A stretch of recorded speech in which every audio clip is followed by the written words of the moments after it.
ஓம் ஸ்ரீ குருபியோ நமக. ஓம் ஸ்ரீ மகா பெரியவா சரணம். வரும் செப்டம்பர் 27ஆம் தேதி புரட்டாசியோட 2வது சனிக்கிழமை. இப்ப நம்ம சொல்லக்கூடிய இந்த 2 பொருட்களை உங்க வீட்டோட பூஜை அறையில பெருமாளுக்கு முன்னாடி வச்சுட்டு, அதுக்கப்புறம் சில முறைகளை பயன்படுத்துறது மூலயமா பண கஷ்டம், பொருளாதார கஷ்டம் இது எல்லாத்துக்கும் ஒரு முற்றுப்புள்ளி கிடைக்கும். அது என்னென்ன வழிபாட்டு முறைன்னு பார்க்கறதுக்கு முன்னாடி, நம்மளோட வீடியோஸை இப்போதான் நீங்க ஃபர்ஸ்ட் டைம் பார்க்குறீங்கன்னா மறக்காம சப்ஸ்கிரைப் பண்ணிக்கோங்க. தொடர்ந்து இது மாதிரி அப்டேட் தெரிஞ்சுக்கிறதுக்கு பக்கத்துல நோட்டிஃபிகேஷன் பெல்லை கிளிக் பண்ணி ஆல் அப்படிங்க செலக்ட் பண்ணிக்கோங்க. இப்போ பூஜை அறையில் என்னென்ன பொருட்களை வைத்து என்ன மாதிரி வழிபாடு செய்ய போறோம் அப்படிங்கிற பத்தி தெளிவா தெரிஞ்சுக்கலாம். பண தேவைக்காக எந்த காலத்திலையும் எக்காரணத்தை கொண்டும் அடுத்தவர்கிட்ட கை நீட்டக்கூடிய சுச்சுவேஷன் யாருக்குமே வரக்கூடாது. அடுத்தவங்களுக்கு உதவி பண்ணக்கூடிய அளவுக்கு செல்வ வளத்துல என்னைக்குமே நம்ம உயர்ந்த இடத்துல தான் இருக்கணும்னு நம்ம பெருமாளை வணங்கும் போது, அதுவும் சனிக்கிழமை அன்னைக்கு இந்த பெருமாள் கிட்ட இப்படி வணங்கும் போது கண்டிப்பா எல்லா விதமான நல்ல விஷயங்களும் நாம தானா தேடி வரும். கை நிறைய செல்வ கடாட்சம் நிறைஞ்சிருக்கணும், அதே மாதிரி நல்லது மட்டுமே நடக்கணும் அப்படிங்கிறவங்களுக்கு புரட்டாசி மாதத்துல பண்ணக்கூடிய சில பெருமாள் வழிபாடுகள் நமக்கு பல புண்ணியத்தை ஏற்படுத்தும், நல்லதை ஏற்படுத்தும். முதல் விஷயம், புரட்டாசி மாசத்துல நீங்க செய்யக்கூடிய எந்த விதமான காரியமா இருந்தாலும் அது உங்களுக்கு திருப்பி கிடைக்குமா. தான தர்மங்கள் அதிகமா பண்ணும்போது, அதுவும் ஒரு 10 ரூபாய்க்கு தானம் பண்றீங்கன்னா 100 ரூபாய் உங்களுக்கு திரும்ப வருமானமா வரும். புண்ணியம் சேர்க்கக்கூடிய புரட்டாசி மாதம் அப்படின்னு கூட சொல்லுவாங்க. உங்களால முடிஞ்ச அளவுக்கு இந்த புரட்டாசி மாசத்துல தான தர்மங்கள் பண்றத நீங்க வழக்கமாகவும் வச்சுக்கலாம். அப்படிப்பட்ட புரட்டாசி மாதத்துல வரக்கூடிய சனிக்கிழமைகள் எந்த அளவுக்கு விசேஷம் அப்படிங்கிறது நம்ம எல்லாருக்குமே தெரிஞ்சிருக்கும். புரட்டாசியோட இந்த வருஷம் நமக்கு மொத்தமா 4 சனிக்கிழமைகள் இருக்கு.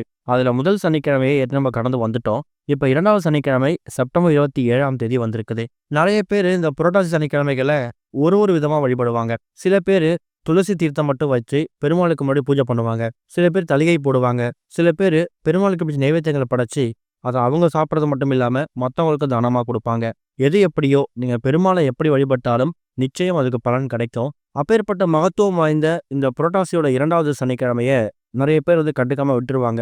காரணம், முதல் சனிக்கிழமையும் 3வது சனிக்கிழமைக்கு மட்டும்தான் முக்கியத்துவம் கொடுப்பாங்க. அப்படி இல்லாம 2வது சனிக்கிழமைக்கும் முக்கியத்துவம் கொடுத்து நம்ம பண்ணக்கூடிய வழிபாட்டு முறைகளா இருக்கட்டும், பரிகாரங்களா இருக்கட்டும், அதுக்கு கிடைக்கக்கூடிய பலன்கள் மற்ற நாட்களோட பெருசு. புரட்டாசி மாசத்துல அதுவும் சனிக்கிழமை அன்னைக்கு நம்ம பண்ணக்கூடிய எளிமையான பரிகாரம் நம்மளை வாழ்க்கையில உயர்ந்த இடத்துக்கு கொண்டு போகும். செல்வ செழிப்புல உயர்ந்த இடத்துக்கு போகணும் அப்படின்னு நீங்க நினைக்கிறீங்கன்னா கண்டிப்பா அதுக்கு நீங்க இந்த பரிகாரத்தை ஃபாலோ பண்ணலாம். எந்த விதமான தடைக்கற்கள் முட்டுக்கட்டையா இருந்தாலும் அந்த தடைக்கற்கள் எல்லாமே விலகி ஓடிடும். பெரிய போராட்டமே நடத்திட்டு இருக்கீங்க வாழ்க்கையில அப்படின்னா அது எல்லாமே நீங்கி உங்க வாழ்க்கையில் இருக்கக்கூடிய எல்லா தடைக்கற்களும் படிக்கற்களா மாறும். வரக்கூடிய புரட்டாசி சனிக்கிழமை காலையில 9:10 ராகு காலம், மதியம் 1:03 யமகண்டம். இந்த 2 நேரத்தை விட்டுருங்க. மற்ற நேரங்கள்ல சனிக்கிழமைக்கான பூஜை நீங்க பண்ணலாம். நீங்க தலையை போட்டாலும் சரி, ரொம்ப எளிமையா துளசி தீர்த்தம் மட்டும் தயார் செஞ்சு பூஜை பண்ணாலும் சரி. துளசி தீர்த்தம் எப்படி தயார் செய்யறது அப்படின்னு தெரியலனா சின்னதா ஒரு கிண்ணத்தை தண்ணீர் எடுத்துக்கோங்க. அதுல 2-3 துளசி இலைகளையும் கொஞ்சமா பச்சை கற்பூரத்தையும் நசுக்கி போட்டு நீங்க பூஜை அறையில பெருமாளுக்கு முன்னாடியும் தயாரிக்க முடிய வைக்கலாம். அதே மாதிரி பெருமாளுக்கும் தாயாருக்கும் துளசி இலைகளால மாலைகள் தயார் செய்து அந்த துளசி மாலையை போடலாம். வீடு முழுக்க தூப தீபம் காமிச்சு பெருமாளோட பாடல்களை படிக்கிறதும் பாராயணம் பண்றதும் ரொம்ப விசேஷம். இதுதான் புரட்டாசியோட 2வது சனிக்கிழமையை வழிபடுறதுக்கான ரொம்ப எளிமையான வழிபாட்டு முறை. அது கூட இப்ப நம்ம சொல்லக்கூடிய இந்த 2 பொருட்களை உங்க கையால நீங்களே எடுத்து வச்சு, அதுவும் பூஜை அறையில இந்த நேரத்துல வைக்கணும். காலை நேரத்துல பண்ண போறீங்க அப்படின்னா தாராளமா சனிக்கிழமை அன்னைக்கு புரட்டாசியோட 2வது சனிக்கிழமை அன்னைக்கு நீங்க பண்ணலாம். இல்ல பகல் முழுக்க நாங்க பெருமாள் வழிபாட்டுக்கு நேரத்தை ஒதுக்க போறோம், மாலை நேரங்கள்ல அந்த பரிகாரத்தை செய்ய போறோம் அப்படின்னாலும் தாராளமா மாலை ஒரு 6-7 மணிக்கு மேல பண்றதும் விசேஷம்தான். காலை நேரத்துல 7:45 8:45 இந்த 1 மணி நேரம் ரொம்ப நல்ல நேரம். அதாவது ராகு காலத்துக்கு முன்னாடி அப்ப கூட இந்த பரிகாரத்தை பண்ணலாம். இல்லைன்னா மாலை ஒரு 6-7 மணி எதுவோ நீங்க தேர்ந்தெடுத்துக்கோங்க. உங்களுக்கு மொத்தமாவே 2 பொருட்கள் தான் தேவைப்படுது. அதுல முதல் முக்கியமான பொருள் 1 ஸ்பூன் அப்படின்னா 2 ஸ்பூன் டைமண்ட் கல்கண்டு. எல்லா வீடுகள்லயும் சுவாமிக்கு பூஜைக்காக தினமும் அந்த டைமண்ட் கல்கண்டு படைக்கிறதுக்காக வாங்கி வச்சிருப்பீங்க. அப்படி இல்லைன்னா கூட விலை ரொம்ப கம்மி தான். 1 பாக்கெட் டைமண்ட் கல்கண்டை வாங்கி இந்த பரிகாரத்துக்கு பயன்படுத்திக்கிட்டு அதுக்கப்புறம் அதை நீங்க தினமும் சுவாமிக்கு நைவேத்தியமா படைக்கிறதுக்காக வச்சுக்கலாம்.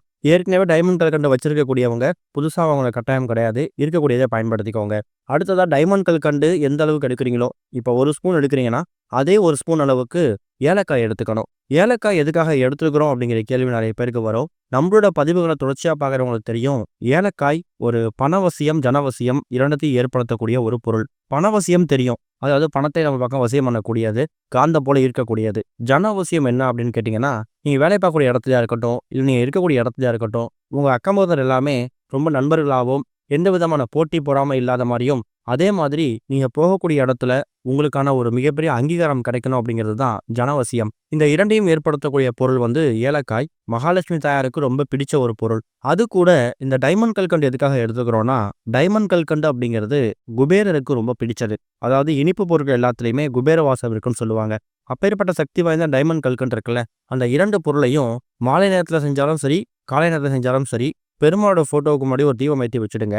அதுக்கப்புறமா 2 சின்ன கிண்ணத்துலயோ, இல்ல அகல் விளக்குலயோ நீங்க வீடியோல பார்க்குற மாதிரி, ஒரு கிண்ணத்துல டைமண்ட் கல்கண்டையும், இன்னொரு கிண்ணத்துல கொஞ்சமா ஏலக்காயும் எடுத்து வச்சுட்டு, பெருமாளையும், தாயாரையும் சேர்ந்து பிரார்த்தனை பண்ணணும். புரட்டாசி மாசத்துல நீங்க எப்ப பெருமாள வணங்குனாலும் சரி, பெருமாளையும், தாயாரையும் சேர்த்து தான் வணங்கணும். அதே மாரி பெருமாள் கோவிலுக்கு போறீங்கன்னா, பெருமாள வணங்கிட்டு, தாயார வணங்கிட்டு, அடுத்ததா ஆஞ்சநேயர், நரசிம்மர், சக்கரத்தாழ்வார்ன்னு சொல்லி, அந்த கோவில்ல இருக்கக்கூடிய எல்லாரையும் வழிபட்டுட்டு தான் நீங்க வீட்டுக்கு வரணும். புரட்டாசி மாசத்துல பெருமாள் கோவிலுக்கு போகும்போது, இந்த மெத்தட ஃபாலோ பண்ணுங்க. கண்டிப்பா பெருமாளோட அனுகிரகம் உங்களுக்கு நிச்சயம் கிடைக்கும். அந்த வகையில இப்ப ஏலக்காய் அப்புறம் டைமண்ட் கல்கண்டு இந்த 2 பொருட்களையும் சின்னதா கிண்ணத்துல பெருமாளுக்கு முன்னாடி வச்சுட்டீங்க. அந்த நேரத்துல பெருமாள் கிட்ட உங்க வாழ்க்கையில இதுவரைக்கும் இருந்துட்டு இருந்த எல்லா விதமான கசப்பான அனுபவங்கள் எதுவா இருந்தாலும், அது எல்லாமே இனிமையா மாறணும். பணவசியம், ஜனவசியம் இது 2 எங்களுக்கு கிடைக்கணும். தடைக்கற்களாக இருக்கக்கூடிய எங்க வாழ்க்கையில அது எல்லாமே படிக்கற்களா மாறணும்னு சொல்லி மனசார பிரார்த்தனை பண்ணிக்கோங்க.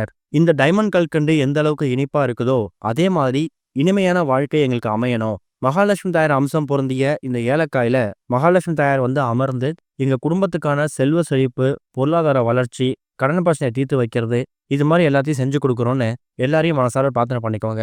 அதுக்கப்புறம் ஒரு 1/2 மணி நேரத்துல இருந்து 1 மணி நேரம் அந்த டைமண்ட் கல்கண்டும், அந்த ஏலக்காயும் அது அப்படியே இருக்கட்டும். நீங்க அன்றாட வேலை பார்க்கலாம். பூஜையெல்லாம் முடிச்சுட்டு ஒரு 1/2 மணி நேரம், 1 மணி நேரம் கழித்து பூஜையில விளக்கெல்லாம் குளிர வைக்கும்போது, அந்த டைமண்ட் கல்கண்டையும், அந்த ஏலக்காயையும் எடுத்து சின்னதா ஒரு மூட்டை, அது கூடுமான அளவுக்கு மஞ்சள் நிற மூட்டையா இருந்தா இன்னும் விசேஷம். ஏன்னா பெருமாளுக்கு உகந்த நிறம் வந்து மஞ்சள். ஒருவேளை மஞ்சள் நிற துணி இல்லைனா கூட, வீட்டில் இருக்கக்கூடிய அந்த வெண்மை நிற துணியை மஞ்சள் கலர் தண்ணியில ஊற வச்சீங்கன்னா, அது மஞ்சள் நிறமா மாறிடும். அதை காய வச்சுட்டு கூட நீங்க பயன்படுத்திக்கலாம். மஞ்சள் நிற துணி இருக்கு அப்படிங்கிறவங்க தாராளமா பயன்படுத்திக்கோங்க.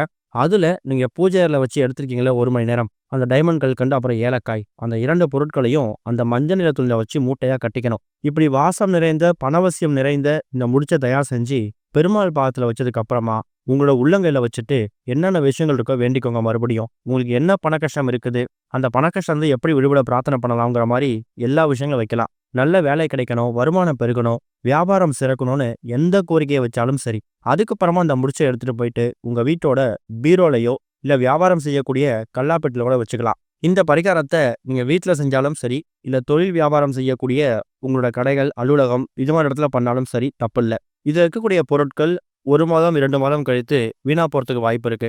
ஏலக்காய் அவ்வளவு சீக்கிரம் கெட்டு போகாது. அந்த டைமண்ட் கல்கண்டு மட்டும் கொஞ்சம் உருகி தண்ணியா மாறும். அந்த மாதிரி நேரத்துல மட்டும் அந்த மூட்டையை அப்படியே தண்ணியில விட்டுட்டு, மறுபடியும் ஏதாவது ஒரு சனிக்கிழமை, இந்த புரட்டாசி சனிக்கிழமையில எந்த நேரத்தை தயார் செஞ்சு வச்சிங்களோ, அதே நேரத்துல டைமண்ட் கல்கண்டு, ஏலக்காயை தயார் செய்து எடுத்த இடத்துலயே வச்சிடுங்க. அதோட ஆரம்ப புள்ளி இந்த புரட்டாசியோட 2வது சனிக்கிழமையா இருக்கட்டும். கண்டிப்பா பண்ணுங்க, நல்லதே நடக்கும். ஓம் ஸ்ரீ குருபியோ நமக. ஓம் ஸ்ரீ மகா பெரியவா சரணம்.